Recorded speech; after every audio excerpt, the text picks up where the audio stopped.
Troisième accord, ne faites pas de suppositions. Le troisième accord nous parle d'une habitude que l'on a de supposer, de faire des suppositions par rapport à des situations vécues. Parfois, face à ces situations vues ou entendues, nous sommes prêts à mettre la main au feu que ce que l'on a déduit est vrai, alors que c'est notre cerveau qui l'a déduit. Parfois, on va jusqu'à en vouloir à une personne et la bouder, tout cela parce que l'on a interprété une situation à travers des lunettes déformantes. En fait, à partir d'une situation donnée, notre tête invente une histoire, nous y croyons, puis nous en voulons à l'autre. Nous lui prêtons une intention, puis nous lui en voulons. C'est quand même hallucinant quand nous y pensons. Cela ne concerne donc nullement l'autre, il n'a rien à voir avec ce qui se passe dans notre tête. Nos interprétations des choses ne sont pas la réalité, c'est notre mental qui s'exprime. C'est le résultat de notre imagination, de notre propre histoire. Lorsque nous ne comprenons pas, nous commençons par supposer, et quand nous découvrons les choses telles qu'elles sont en réalité, nous tombons de haut. Ça me rappelle l'histoire de ce jeune homme qui croise dans la rue le regard d'une jolie fille. Dès que le regard se croise, il se dit « Ah, elle m'a regardé, c'est certainement parce que je lui plais ». Son imagination s'emballe, il commence à imaginer qu'ils font le chemin pour se rendre au lycée ensemble. Il imagine que forcément, au bout d'un moment, ils vont sortir ensemble, qu'au bout de quelques années, ils vont se marier. Et il y pense encore et encore, il brode, il monte une telle histoire qui n'est que le fruit de sa propre imagination. Quand un jour, il la recroise au bras de quelqu'un d'autre, il est choqué et fou de désespoir et de rage, il se dirige droit vers elle et lui dit « Tout est fini entre nous ». D'une simple supposition qui a pris naissance à partir d'un simple regard, il a créé l'histoire de sa vie. Et le malheur, c'est qu'il y a cru. Notre mental est fort dans ce genre de situation. Quand il se met à galoper, rien ne l'arrête. Parfois, nous pensons que les personnes de notre entourage savent ce que nous voulons, qu'ils nous connaissent suffisamment pour deviner ce que nous désirons sans que nous n'ayons à nous exprimer. Comme si c'était des magiciens en fait, comme s'ils pouvaient lire dans nos têtes.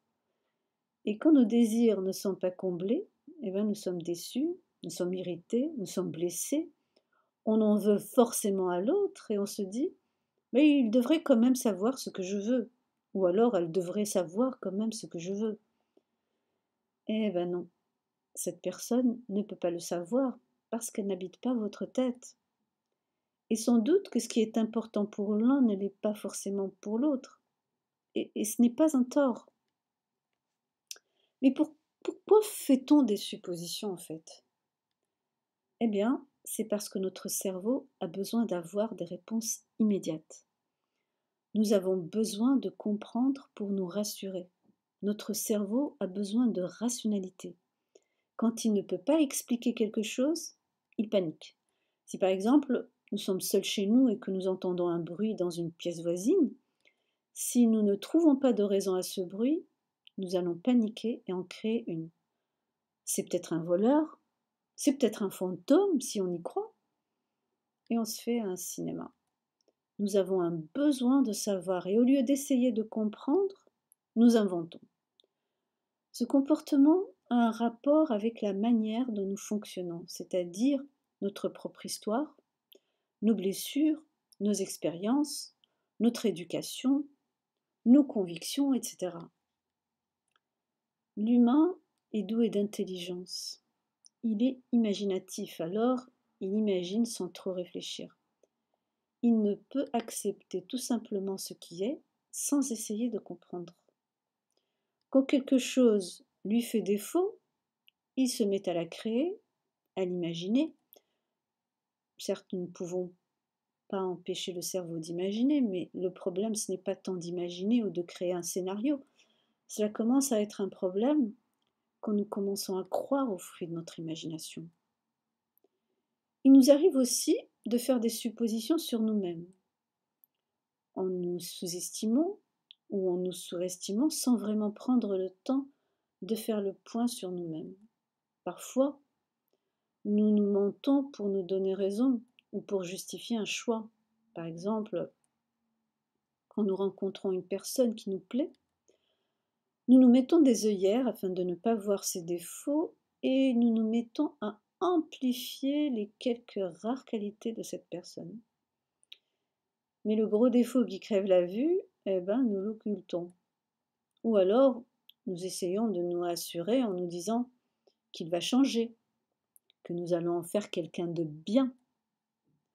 Grosse erreur. Personne ne change personne.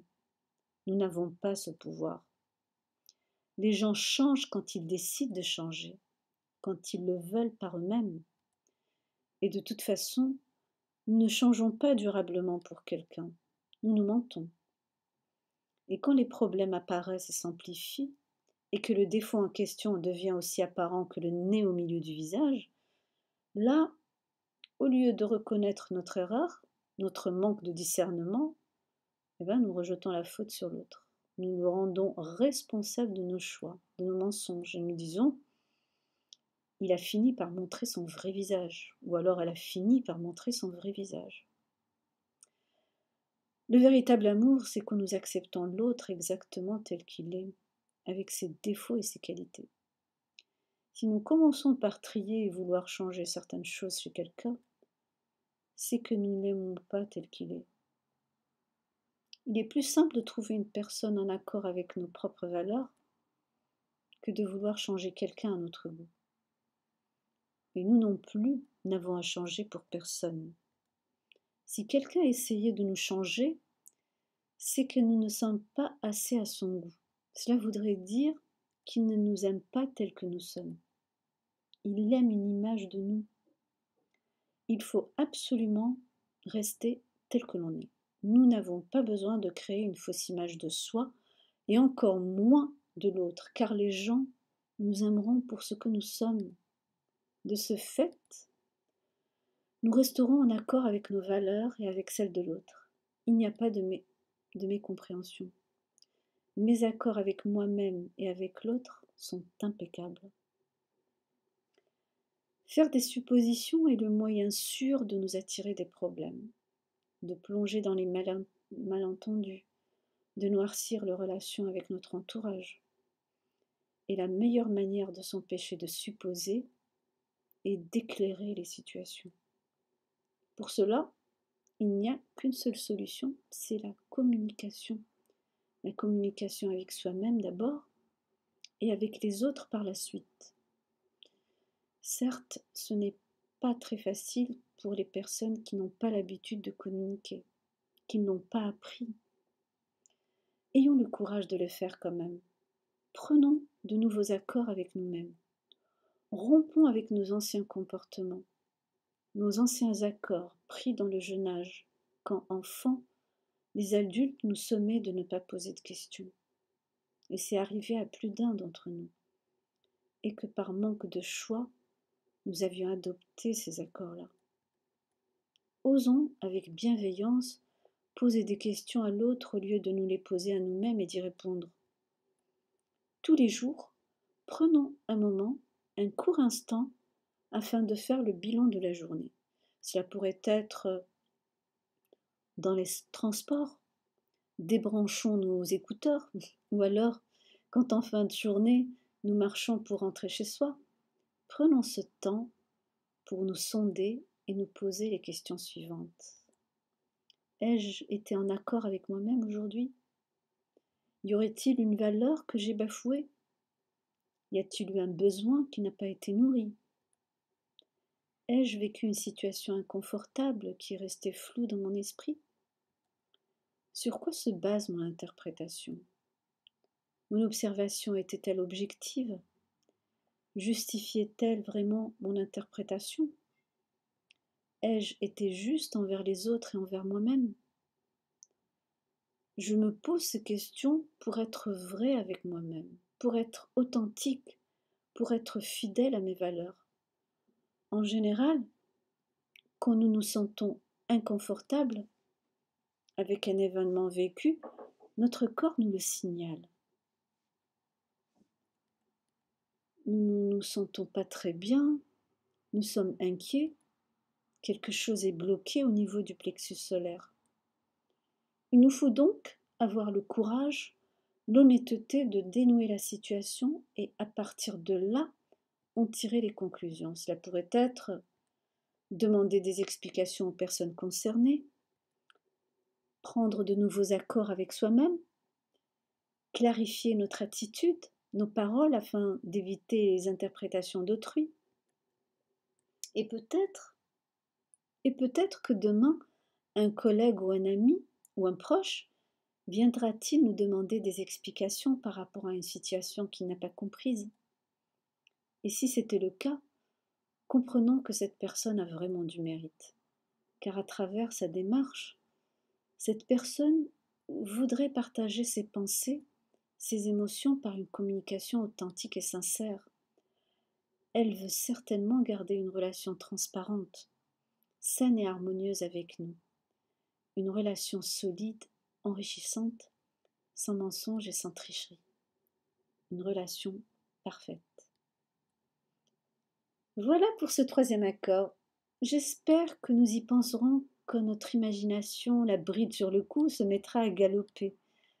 De toute façon, nous avons tous le libre arbitre. Ai-je envie de garder un fonctionnement qui ne me réussit pas et qui transforme toute relation en enfer?